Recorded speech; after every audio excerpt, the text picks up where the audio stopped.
નમસ્કાર વિદ્યાર્થી મિત્રો, સરસ્વતી ગ્રુપ સંચાલિત ઈ લર્નિંગ સિસ્ટમમાં આપ સૌ વિદ્યાર્થીઓનું હાર્દિક સ્વાગત છે। ધોરણ 12 નામાના મૂળ તત્વો આપણે અત્યારે અભ્યાસ કરી રહ્યા છીએ। ચેપ્ટર નંબર 7 ભાગીદારી પેઢીનું વિસર્જન।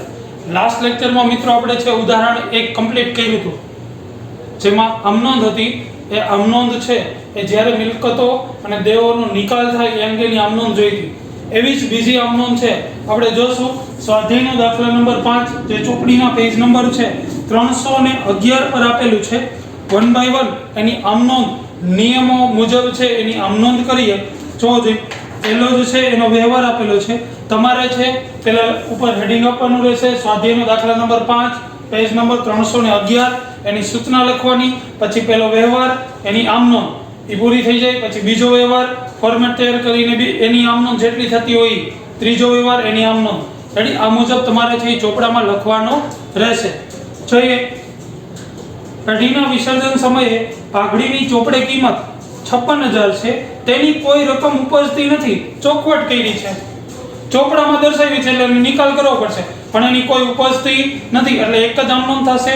તો અહીંયા આપણે છે એ હેડિંગ આપશું વ્યવહાર નંબર 1 અને એની એક જ અમનોંધ થશે। જો પહેલા તો પાકા સરવૈયામાં મિલકત લેણા બાજુ છે તો એનો નિકાલ છે માલ મિલકત નિકાલ ખાતામાં કઈ બાજુ થાય તો કે ઉધાર બાજુ।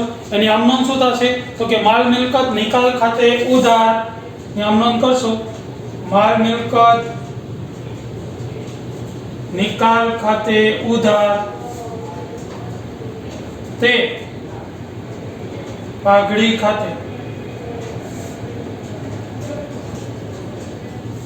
બાબત જે પાઘડીનું ખાતું બંધ કર્યું તેના તમારે બાબત જે છે એ જાતે લખવાની રહેશે। પાઘડીની કિંમત કેટલી આપી છે તો કે 56,000, તો અહીં આવશે 56,000 અને જમામાં પણ 56,000। ત્યાર પછી વ્યવહાર નંબર 2 આપ્યો છે વિસર્જન સમયે પાકા સરવૈયામાં જમીન મકાન 8 લાખ અને રોકાણો 2 લાખ દર્શાવેલા છે। પહેલા તો પાકા સરવૈયામાં દર્શાવેલા છે, એને ક્યાં લઈ જવા પડશે તો કે માલ મિલકત નિકાલ ખાતામાં ઉધાર બાજુ। તો અહીંયા છે એ બીજું એની પહેલી અમનોંધ કરીએ માલ મિલકત નિકાલ ખાતે ઉધાર તે જમીન મકાન ખાતે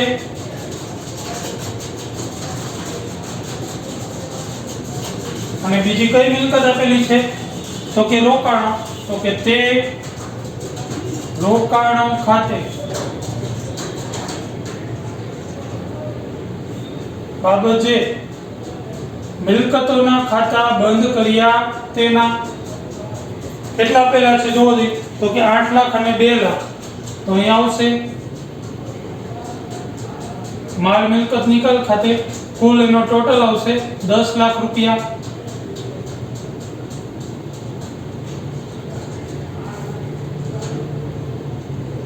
જમીન મકાનના 8 લાખ અને રોકાણોના 2 લાખ।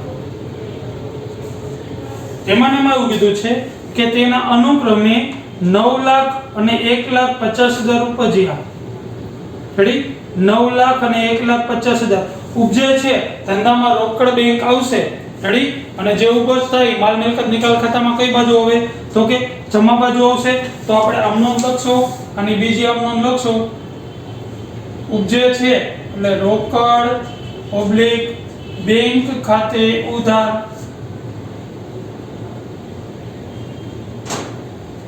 તે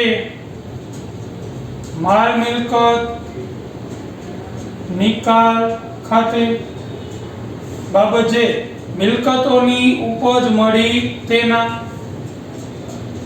કેટલી મળે છે 9 લાખ અને 1,50,000 એટલે 10 લાખ ને 50,000, 10 લાખ 50,000 અને 10 લાખ 50,000 રેડી। આ બે અમનોંધ થઈ ગઈ। ત્યાર પછી જોઈએ વ્યવહાર નંબર 3 પેઢીની કુલ મિલકતો 2 લાખ છે, જેમાંથી ચાલુ મિલકતો 40%, કૌંસમાં કીધું છે રોકડ 10,000 સહિત ચોપડે મૂલ્યની ઉપજ મળી. પહેલા તો મિલકતોની છે એ ગણતરી કરવી પડશે, સ્થિર મિલકતો અને ચાલુ મિલકતો. કુલ મિલકતો 2 લાખ આપેલી છે, તો આપણે છે અહીંયા પહેલા ગણતરી કરશું. અહીંયા લખશું મિલકતો. કુલ કેટલી મિલકત આપેલી છે? તો કે 2 લાખ રૂપિયા. તો મિલકતો 2 લાખ, એના 2 ભાગ કરશું.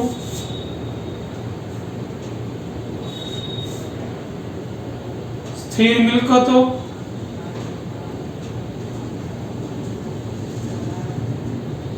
અને ચાલુ મિલકતો.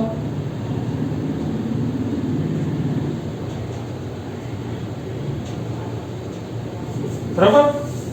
કારણ કે મિલકત લેણા બાજુ છે એ 2 મિલકતો હોય, સ્થિર અને ચાલુ, અથવા બિનચાલુ અને ચાલુ. એમાંથી એવું કીધું છે કે ચાલુ મિલકતો 40% છે. રેડી? તો જો આ 40% હોય તો સ્થિર મિલકતો કેટલી હોય? તો કે 60%. રેડી? તો આના છે એ ભાગ પાડીએ તો સ્થિર મિલકતો 2 લાખ એના 60% કરીએ એટલે 1,20,000 અને આ આવશે 80,000. પાછું ચાલુ મિલકતોમાં આપણને એવી સૂચના આપેલી છે કે એમાં રોકડ કેટલી છે જોવો જોઈએ, 10,000. તો આમાંથી માઈનસ કરશો, રોકડ 10,000 એટલે ચાલુ મિલકતો વધશે કેટલી? 70,000. જો આ રોકડ શું કામ વાત કરી?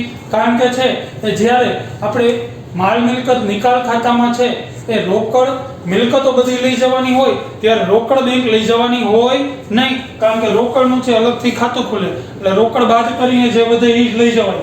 તો પહેલા તો આપણને ચોપડામાં આટલી દર્શાવેલી છે, તો આના છે ખાતા બંધ કરશું. તો અહીંયા છે ત્રીજી આમનોંધ લખશું. વ્યવહાર નંબર 3 એની પહેલી આમનોંધ શું થશે જોવો જોઈએ, માલ મિલકત નિકાલ ખાતે ઉધાર. માલ મિલકત નિકાલ ખાતે ઉધાર તે સ્થિર મિલકતો ખાતે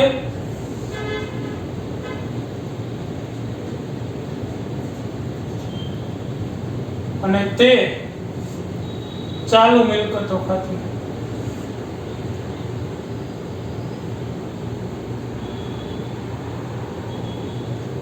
બાબત છે મિલકતોના ખાતા બંધ કર્યા તેના. હવે કેટલા આવશે જોવો તો 21 + 70 એટલે 1,90,000. તો અહીંયા છે લખી નાખશું ઉધાર બાજુ 1,90,000 અને જમામાં અહીંયા આવશે 1,20,000 પ્લસ 70,000. રેડી?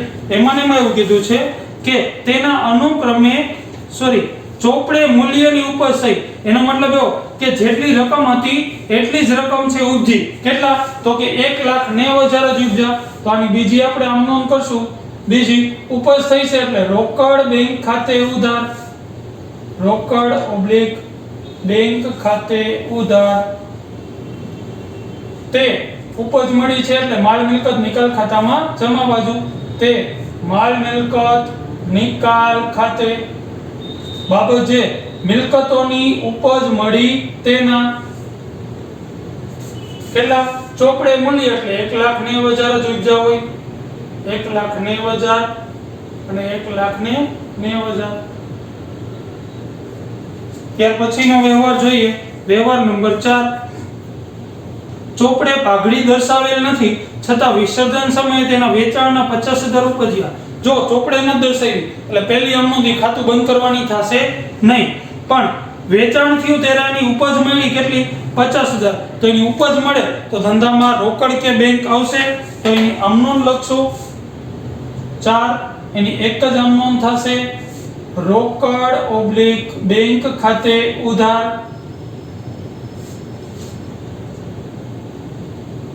તે ઉપજ મળે એ બધી માલ મિલકત નિકાલ ખાતામાં જમા બાજુ. તે માલ મિલકત નિકાલ ખાતે. બાબત જે મિલકતોની ઉપજ મળી તેના કેટલા ઉપજે છે જોવો જોઈએ વેચાણના, તો કે 50,000. તો અહીંયા લખશું 50,000 અને 50,000. ત્યાર પછીનો વ્યવહાર જોઈએ, વ્યવહાર નંબર 5. લેપટોપની કિંમત 35,000 છે, એક ભાગીદાર તે 25,000 માં લઈ જાય છે. પહેલા તો પાકા સરવૈયામાં લેપટોપ આપેલું છે, એનું ખાતું આપણે શું કરવું પડશે? બંધ કરવું પડશે. તો કે પાંચમો વ્યવહાર, એની પહેલી આમ નોંધ, એનું ખાતું બંધ ક્યાં થાય? તો કે માલ મિલકત નિકાલ ખાતામાં ઉધાર બાજુ. તો અહીં લખશું માલ મિલકત નિકાલ ખાતે ઉધાર તે લેપટોપ ખાતે બાબત જે મિલકતનું ખાતું બંધ કર્યું તેના કેટલા ચોપડામાં છે એની કિંમત લેપટોપની? તો કે 35,000. તો અહીંયા લખશું 35,000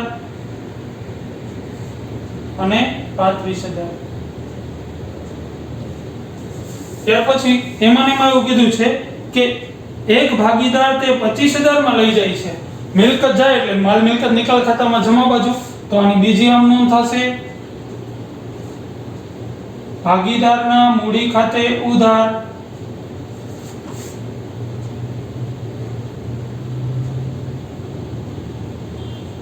તે માલ મિલકત નિકાલ ખાતે બાબત જે ભાગીદાર લેપટોપ લઈ ગયો તેના કેટલામાં લઈ જાય છે જોવો જોઈએ. તો કે 25,000 માં. તો અહીંયા લખશું 25,000 અને 25,000. ત્યાર પછીનો વ્યવહાર જોઈએ, છઠ્ઠો. એક ભાગીદાર તેના શ્રીમતીજીની પેઢીને આપેલ લોન 40,000 ચૂકવવાનું સ્વીકારે છે. પહેલા તો લોન આપેલી છે, એનું ખાતું આપણે શું કરવું પડશે? બંધ કરવું પડશે. તો એની આમ નોંધ કરીએ, પહેલા ખાતું બંધ કરવાની. દેવું છે એટલે માલ મિલકત નિકાલ ખાતામાં જમા બાજુ આવશે. તો આમ નોંધ કરીએ 6, એની પહેલી આમ નોંધ. તો કે શ્રીમતીજીની લોન ખાતે ઉધાર તે માલ મિલકત નિકાલ ખાતે બાબત જે શ્રીમતીજીની લોનનું ખાતું બંધ કર્યું તેના કેટલી લોન બોલે છે જોવો જોઈએ 40,000. તો અહીંયા લખશું 40,000 અને 40,000. હવે એક ભાગીદાર છે એ ચૂકવવાનું સ્વીકારે છે. તો ચૂકવો એ બધું માલ મિલકત નિકાલ ખાતામાં કઈ બાજુ આવે? તો કે ઉધાર બાજુ. તો અહીં લખશું માલ મિલકત નિકાલ ખાતે ઉધાર તે ભાગીદારના મૂડી ખાતે બાબત જે શ્રીમતીજીની લોન ચૂકવવાનું સ્વીકાર્યું તેના લોન કેટલી? તો કે 40,000. તો લખી નાખી 40,000 અને 40,000. ત્યાર પછીનો વ્યવહાર જોઈએ, સાતમો વ્યવહાર. આવકવેરાની જવાબદારી 30,000 ચૂકવવાની થઈ જે ચોપડે નોંધેલ નથી, જે ચૂકવી આપી. બરાબર, આવકવેરાની જવાબદારી, આવકવેરો છે ચોપડે નોંધેલો નથી પણ ચૂકવવાનો થયો. તો ચૂકવવાનું જે થાય માલ મિલકત નિકાલ ખાતામાં કઈ બાજુ આવે? ઉધાર બાજુ. તો સાતમા વ્યવહારની એક જ આમ નોંધ થશે, એની આમ નોંધ લખશું માલ મિલકત નિકાલ ખાતે ઉધાર તે ચૂકવી એવું છે એટલે રોકડ બેંક ધંધામાંથી શું થઈ હશે? ગઈ હશે. તો તે રોકડ ઓબ્લિક બેંક ખાતે બાબત જે આવકવેરાની જવાબદારી ચૂકવી તેના અથવા આવકવેરો ચૂકવ્યો તેના. કેટલો આવકવેરો ચૂકવો? તો કે 30,000 રૂપિયા. તો લખશું અહીંયા 30,000 30,000. તો આ પ્રમાણે છે એ જો ચોપડામાં દર્શાવેલી હોય તો એક ખાતું બંધ કરવાની અને ઉપજ મળે કે ચૂકવણી થાય એની. જો ચોપડામાં ન દર્શાવેલું હોય તો એની એક જ થાય કે ઉપજ મળે કાં ચૂકવણી થાય. તો આ પ્રમાણેની છે એ આમનોંધ પરીક્ષામાં પૂછાઈ શકે છે. રેડી? જે આપણે ઉદાહરણની 15 કરી એ 15 માંની જ એક આમનોંધ છે આમાંથી છે. રેડી? એ 15 જ વારંવાર રિપીટ થશે. હજી એક દાખલો આપણે કરશું. આની છે એ અમુક વ્યવહારો બાકી છે ઈ પ્લસ છઠ્ઠો દાખલો કરશું. એમાંય બધી આમનોંધ રિપીટ જ થશે. આ બધી આમનોંધમાંથી કોઈ પણ 3 અથવા 6 આમનોંધ પૂછાય છે.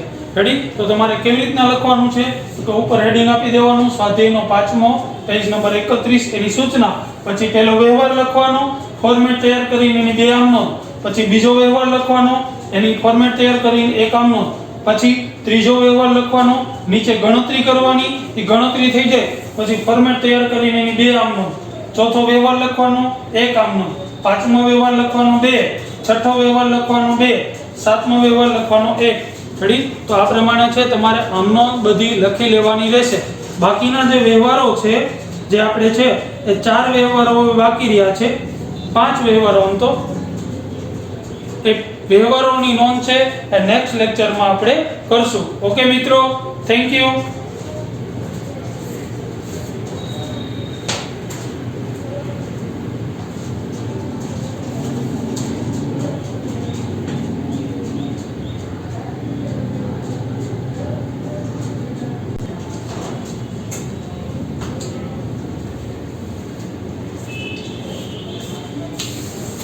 વિદ્યાર્થી મિત્રો, જો પરીક્ષામાં છે આ પ્રમાણેની આમનોંધ પૂછાય તો એમાં તમારે છે વ્યવહાર લખવાની જરૂર નથી. તમે છે આમનોંધનું ફોર્મેટ તૈયાર કરી વ્યવસ્થિત છે આમનોંધ બાબત જે પછી વિગતના ખાનામાં પૂરી થઈને લીટો આમ કરી શકો. જો આ પ્રમાણેની ગણતરી આવતી હોય તોય તમારે ગણતરી દર્શાવવાની જરૂર નથી. તમારે તોય ગણતરી તો છે એ રફમાં કરવી જ પડશે. બરાબર? જો શક્ય હોય તો આમનોંધની નીચે તમે ગણતરી પણ કરી શકો, શક્ય હોય તો. નકર તમે છે રફમાં આ પ્રમાણેની ગણતરી કરી અને જે મિલકતો છે એની ચોખ્ખી મિલકત શોધી એ પ્રમાણે છે આમનોંધ કરી શકો છો. રેડી? પણ બાબત જે જો કાંઈ ન કીધું હોય તો બાબત જે લખવી ફરજિયાત છે. રેડી? અહીંયા તમારે જાતે લખવાની રહેશે, મેં અહીંયા લખેલી નથી. રેડી? પણ પરીક્ષામાં જ્યારે આ પ્રમાણેના છે એ વ્યવહારો પૂછાય આમનોંધના તો તમારે વ્યવસ્થિત છે વ્યવહાર ન લખો તો કાંઈ નહીં, પણ વ્યવસ્થિત ફોર્મેટ, તારીખ, વિગત, ખાપા, ઉધાર રૂપિયા, જમા રૂપિયા, પછી જેટલામો વ્યવહાર છે એટલા વ્યવહાર. જેમ આપણે લખ્યું છે પહેલો વ્યવહાર તો એની 2 આમનોંધ હોય તો હેડિંગ આપી દો 1 અને 2. રેડી? પછી એ જ્યાં પૂરી થાય ત્યાં નીચે લીટો બાબત જે પૂરી થાય પછી બીજી એની આમનોંધ, પછી બાબત જે પછી લીટો, પછી બીજો વ્યવહાર એની આમનોંધ થતી હોય 1, 2 એ પ્રમાણે છે તમારે લખવાની રહેશે. એમ નામ છે તમે જેમ રફમાં લખી નાખો ફોર્મેટ તૈયાર કર્યા વગર, આ ખાતે ઉધાર ને આ ખાતે જમા, નીચે બાબત છે, એમ ચાલશે નહીં, માર્ક કપાઈ જશે. રેડી? ફોર્મેટ તૈયાર કરવું અને બાબત જે લખવી, નીચે લીટો કરવો એ ખૂબ જ જરૂરી છે.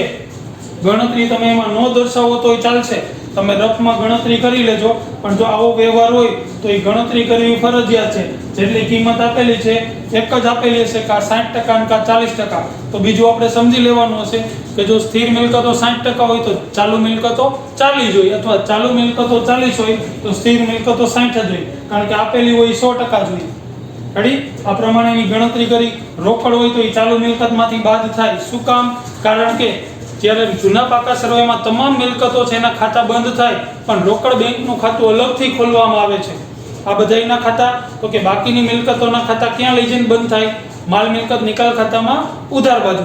પણ રોકડનું અલગથી ખાતું ખુલે એટલે રોકડ છે એમાંથી બાદ કરવી જરૂરી છે. ઓકે મિત્રો, તો આ પ્રમાણે છે તમારે દાખલો લખી લેવાનો રહેશે. Okay, thank you.